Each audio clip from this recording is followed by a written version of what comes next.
పుష్ప 3లో ఇప్పుడు సల్మాన్ ఖాన్‌ని తీసుకోబోతున్నారు. సల్మాన్ ఖాన్ విలన్‌గా నటించే అవకాశాలు ఉన్నాయి. ఒక పవర్‌ఫుల్ విలన్. అలాంటి విలనిజం ఉంటే అది సినిమాకి చాలా మంచి ప్లస్ అవుద్దని ఇప్పుడు పుష్ప 3 టీమ్ అయితే చెబుతుంది. ఇది ఇప్పుడు జపాన్ బ్యాక్‌గ్రౌండ్‌లో ఈ పుష్ప 3 అయితే నిర్మిస్తామని చెప్తున్నారు టీమ్ వాళ్ళైతే. ముఖ్యంగా సుకుమార్ గారు అయితే హింట్ ఇచ్చారు. జపాన్ బ్యాక్‌గ్రౌండ్‌లో ఉంటుందని. ఎందుకంటే ఇక్కడికి అల్లు అర్జున్ అక్కడికి వెళ్ళిపోయిన తర్వాత ఫ్లాష్ బ్యాక్ అంత వచ్చింది కాబట్టి పార్ట్ 2లో ఇప్పుడు పార్ట్ 3లో అక్కడి నుంచే మొదలవ్వాలి.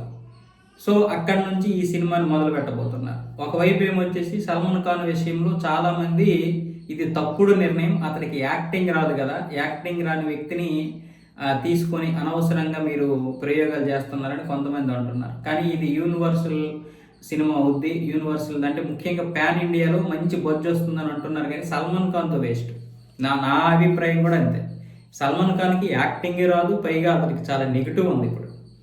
ఇప్పుడున్నటువంటి పరిస్థితుల్లో అతను విలన్కి పనికిరాడు, ఒక పవర్ఫుల్ క్యారెక్టర్కి పనికిరాడు. బాలీవుడ్ వాళ్ళంటే ఏదో ఒక విధంగా ఇప్పటి వరకు చూసేశారు. కానీ చాలామంది ఇప్పుడు యాక్టింగ్ గురించి తెలుసుకొని యాక్టింగ్ చేస్తున్నటువంటి హీరోలు చూసి బాలీవుడ్ వాళ్ళు కూడా ఇప్పుడు సల్మాన్ ఖాన్ను చూడలేనటువంటి పరిస్థితి. సుకుమార్ ఖాన్ ఇప్పుడు సుకుమార్ ఉన్నాడు, సుకుమార్ కావచ్చు, రాజమౌళి కావచ్చు, వీళ్ళు ఇలాంటి వ్యక్తితో ఒకవేళ సినిమాలు తీస్తే అతనే ఎక్స్ప్రెషన్ ఇస్తే అదే తీసుకోవాలి. వీళ్ళకి కావాల్సిన ఎక్స్ప్రెషన్ రాకపోతే డిస్టర్బ్ అయిపోతారు. దానివల్ల చాలా పెద్ద లాస్ వస్తుంది సినిమాకి. అయితే వాళ్ళు ఏ విధంగా తీసుకున్నారా మనకు ఇప్పుడు మనం ఆలోచించినంత వాళ్ళు ఆలోచించారంటే ఏమో చెప్పలేము. ఒక్కొక్కసారి తప్పుడు నిర్ణయాలు తీసుకునే అవకాశాలు కూడా ఉంటాయి. అయితే ఇంకోటి ఏంటంటే ఈ పుష్ప ఫ్రాంచైజీ ఏదైతే ఉందో ఇది ఒక స్మగ్లింగ్. ఈ స్మగ్లింగ్ చేస్తున్నారు కాబట్టి ఈ ఫ్రాంచైజీ ఇక్కడతో ఆపేస్తే ఇంకా మంచిది.